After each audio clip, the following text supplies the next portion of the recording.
Good morning, everybody. Welcome to the last Republican Conference stakeout of the year. We're going to be sure about that. Merry Christmas, though. House Republicans have had a tremendous year pushing back on the Biden-Harris administration's liberal and misguided agenda. We've effectively advanced legislation that fights for the American worker and family, seeks to lower inflation, brings down the energy costs, addresses the crisis at the southern border, holds liberal officials accountable for rampant crime in their communities, stands up to anti-Semitism at home and abroad, reins in wasteful government spending, pushes back on wokeness and bureaucratic overreach in our school and other institutions, and much more. We have a unprecedented opportunity here to juxtapose 2017 versus 2021 when Republicans had the control of the three, Democrats had control of the three, and you get a chance to look and see what took place. And I'll just kind of simplify it into something and finish my remarks. In 2017, Republican leadership invested in the American worker and the American family. In 2021, Democrat leadership invested in the bureaucratic structure of this country. There is only one that produced massive amounts of inflation for our country. And we know that took place shortly after President Biden took office. We have a tiny majority, but we won that majority hard fought for 2022. And with that, we have worked to accomplish all the things that I just listed.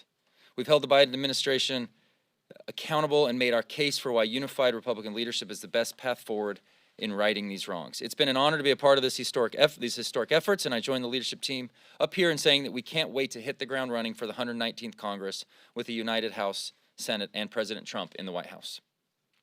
We will make a big impact on how Washington works and for each and every American. Our conservative and productive agenda will create more jobs, keep more money in Americans' pockets, secure our borders, lower crime, make government more efficient and cost-effective, and support families and much, much more.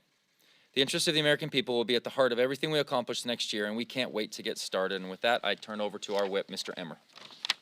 Thanks, Blake. The end of this Congress marks a turning point in history. In this election cycle, Americans overwhelmingly rejected a Democrat Party that puts illegal immigrants over American citizens, a commander-in-chief who doesn't know which way is up, a vice president who thought she could awkwardly laugh off her role in breaking everything from the economy to the border, and a Senate majority leader who allowed House Republicans historic common sense legislation to collect dust on his desk. Americans chose a new era. Our 47th president, Donald J. Trump, will make his triumphant return to the White House in 34 days. And he's ushering in a new golden age of America. Under President Trump's leadership, our Republican trifecta will hit the ground running on day one to undo the damage Democrats have done by securing the border, fixing the economy, unleashing American energy, and extending the Trump tax cuts. We will also work with President Trump's outstanding cabinet picks to deliver on our America First agenda. These guys will shake up the status quo here in Washington, which is exactly what Americans voted for and what they want. I must confess, I'm looking forward to a cold Christmas in Minnesota, but I think I can speak for everyone on this leadership team when I say we also can't wait to come back here in January to get the job done. And with that, I turn it over to our majority leader, Steve Scalise. Well, thank you, Whip. And, for the gentleman from Minnesota, I know the cold weather can't be cold enough. It's probably warm for you right now. I want to open up by wishing you all a Merry Christmas. And we have a lot to do the rest of this week, but we all look forward to getting back home to our families and enjoying a great Christmas as we get ready for what will be a very busy and productive new year, and a really important new year for the American people as we turn the page from the last 4 years of this disaster that's been the Biden-Harris administration. As we finish up the important things that we have to do this year, this week, and I know the speaker is going to talk more about the CR, getting government funded, making sure we take care of disasters and our farmers here in America, and the important work that will be done this week. I think it's important to look back, as Blake did as well, on this last 2 years since we took the majority. You know, this Republican majority has been focused on fighting for those hardworking families who are struggling under the weight of the failures of the Biden-Harris administration. You know, we started off by saying we're going to promote energy security again. If you look at what the Biden-Harris administration has done, waging an all-out war and an attack on American energy, that has driven up costs on families. That has been one of the indicators that's led to high inflation. Their runaway spending and their anti-American energy policies under President Biden and Vice President Harris has been the precipice that has driven a lot of this inflation. When you go to the grocery store, when you go to the pump, that has been devastating for families. We laid out a better way. We passed a bill, H.R. 1, to show the country how we can produce more energy in America, how we can lower costs, not just at the pump and when they're paying their electricity bill, but also when they go to the grocery store and so many other things that they buy. The border crisis is something that we've highlighted for 4 years now. We've called on President Biden to fix the mess that he created, but he refused to do that. So we said, we'll show the country how you could actually secure America's border when we came together and passed H.R. 2, the strongest border security bill this country's ever seen. And we worked very closely with President Trump as he talked during the campaign about this issue and let the American people know crystal clear that if he comes back into the White House as President of the United States, he will secure America's border. And Kamala Harris made it clear she wouldn't, as she said on The View, wouldn't change a thing from the Biden policies. And so the country made a choice. They want a secure border. They want Donald Trump to come in and fix this mess. But we laid out a roadmap by passing bill after bill to show the country how to fix the things that they are frustrated with this Biden-Harris administration by. And so I think as you look at the work we've put in, many people said, and I know some of our friends in the press would question, why are you bringing those bills to the floor if you know Chuck Schumer and the Democrat-run Senate won't even take the bill up? President Biden issues a veto threat on bills to lower energy costs or to secure America's border. Why waste the time bringing it? And we said it's not a waste of time because, number one, it shows the American people how to fix these problems, but it also lays out that roadmap. So if we do get the House, Senate, and White House in January, which we now have, this mandate from the American people, that we will have already started the process to show the country how we can get it done so that we can start moving in January to address these problems. And in fact, we didn't wait until the election to start addressing these problems. We have, for months and months and over a year and a half, really, put that work in so that we'll be ready to go to work day one in January for the American people to address these problems that has been plaguing them, that were created by Joe Biden and Kamala Harris, that will be fixed when Donald Trump becomes president with a Republican House and Senate.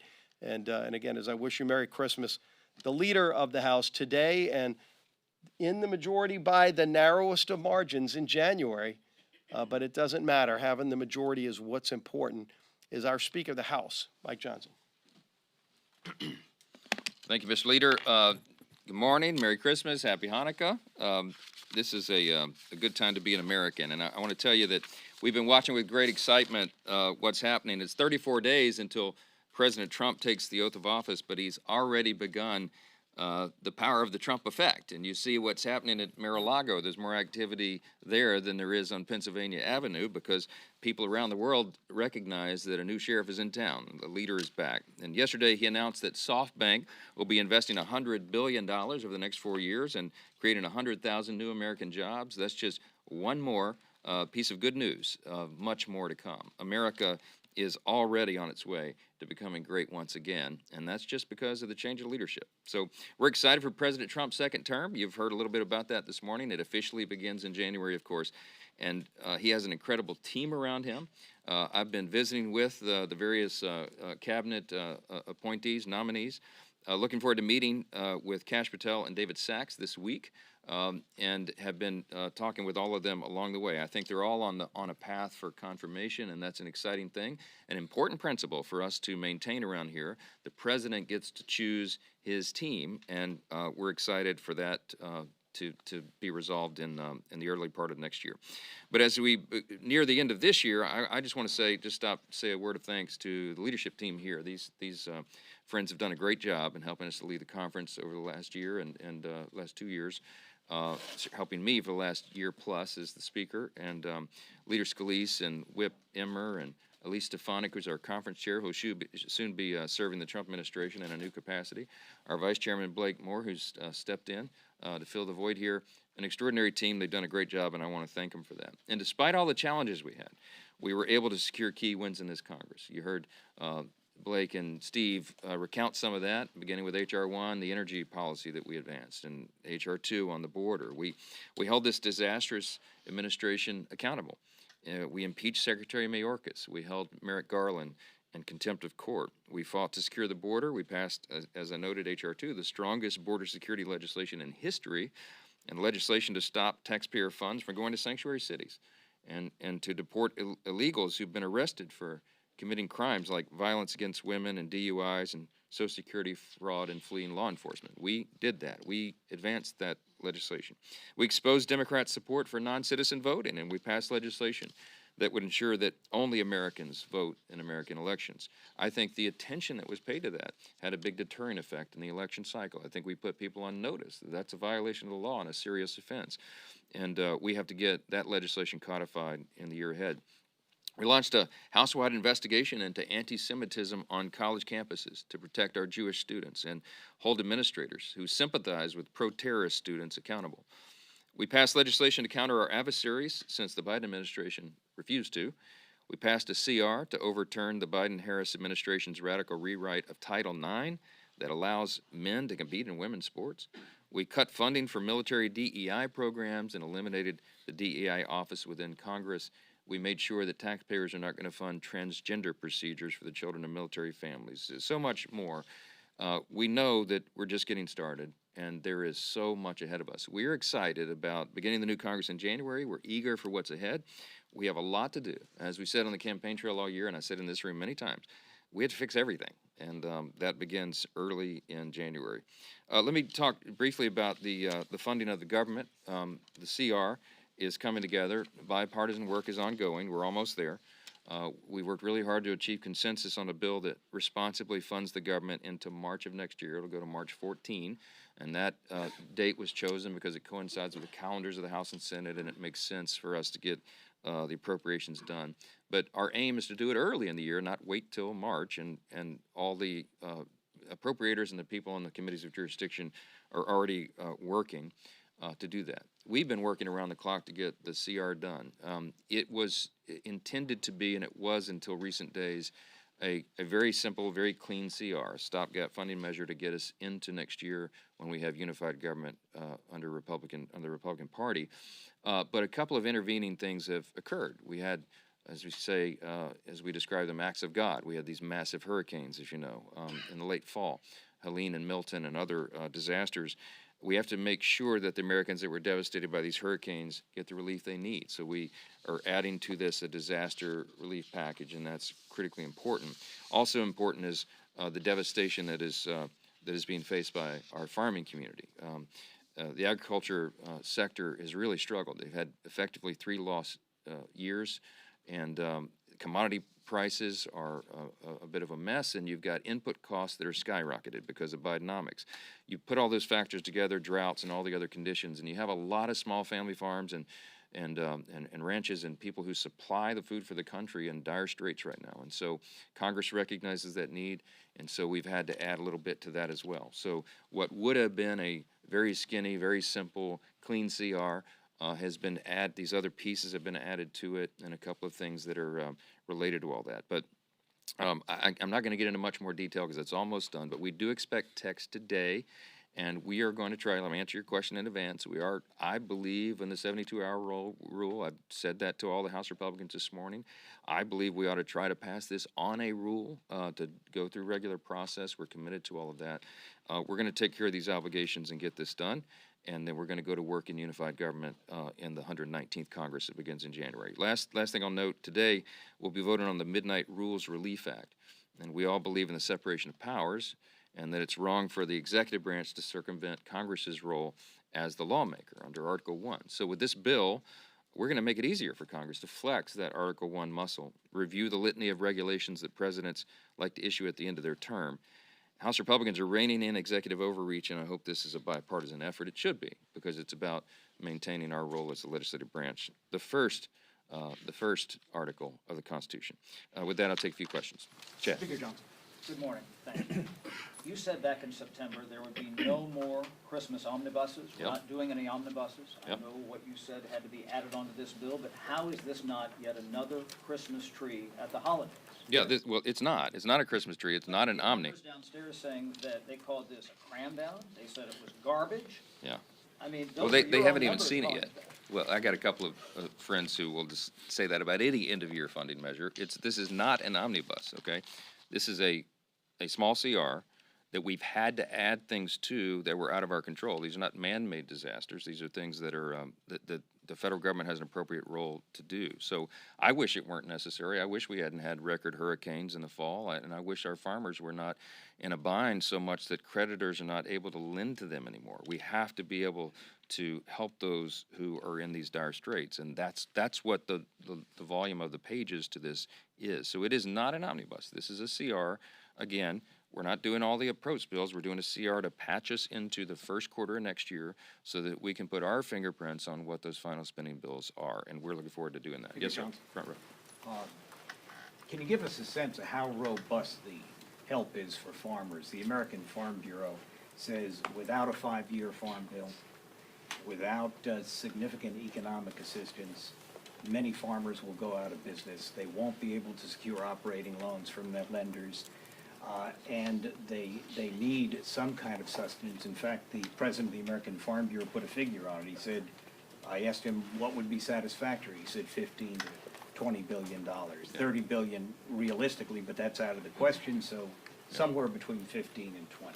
Yeah, we carefully assessed it. We can't do all of it right now, but I think what you'll see reflected in this final package is of $10 billion, okay, to start that. In addition to that, the USDA moved some things around, and they've added $2 billion for specialty crops that they announced in late November. So help is on the way, and I've talked in the last 24, 48 hours to a number of the leaders in the ag community who say they are greatly relieved by that. They understand it's not everything, but it is something to bridge that gap and allow the lenders and the creditors to help those who are preparing to put the crops, plant the crops in the spring. The timeline, the sequence of events is important, and we think we're giving them a big boost of relief at exactly the right time, in the nick of time, frankly. So it's there's always more to do. There's always more to do. But I think this is an important step for Congress. I think the people involved understand that, and it sends a signal to lenders and creditors that Congress will not abandon our food producers, right? Here's the thing. If you have small family farms and ranches that go out of business, so they can't make it one more year, and they can't get a loan to do it, they're gone. You know, the kids move to the cities, and there is no more family farm. You might have noticed very few people start family farms. These are third, fourth, sometimes fifth generation operations. You have to have them. You have to have diversification in the food supply. You have to have producers so that we have fruits and vegetables and nuts and all the things that we need that farmers and ranchers provide to America. We cannot rely on other countries for our food supply. The food supply is directly related to national security. So all these things are being factored in. Congress is doing the very best it can under difficult circumstances, and I think that'll be a big boost to the industry. Let me go. Last question. First of all, are you confident that you can get a majority of your own conference to back this CR? And if not, are you worried that could crater some of your support for the speaker vote in January? No, I'm not. Look, I'm not worried about the speaker vote. We're governing. Everybody knows we have difficult circumstances. We're doing the very best we can under those circumstances. With regard to the vote, yeah, I certainly hope and am working towards the majority of our group. One of the things I think that could be a factor in that is if we're able to push this forward through a rule, which I prefer, and allow for a pay-for a lot of this, then I think that is something that's important to a lot of our members. Look, we also recognize that in the midst of providing the aid and doing the things that the federal government is responsible for doing, we also have a large national debt. We're excited about the opportunity next year of having the DOGE effort underway and for going in and authorizing programs again instead of just appropriating and getting back to the basic functions of government so that we can reduce not only the size and scope of government, but the size and scope of the national debt as well. So all these are competing interests. All of them are balanced together. These are the hard choices that lawmakers have to make. But we will get the job done, as we always do. We will keep moving forward. And in January, we have a new lease on all this. So we're excited about that. looking forward to that opportunity. Again, Merry Christmas, Happy Hanukkah to all of you. I hope we don't see you here again before the end of the year. All right? Thanks so much. One more, sir, about your conversation with President-elect Trump over the weekend, sir. No, I won't talk about that.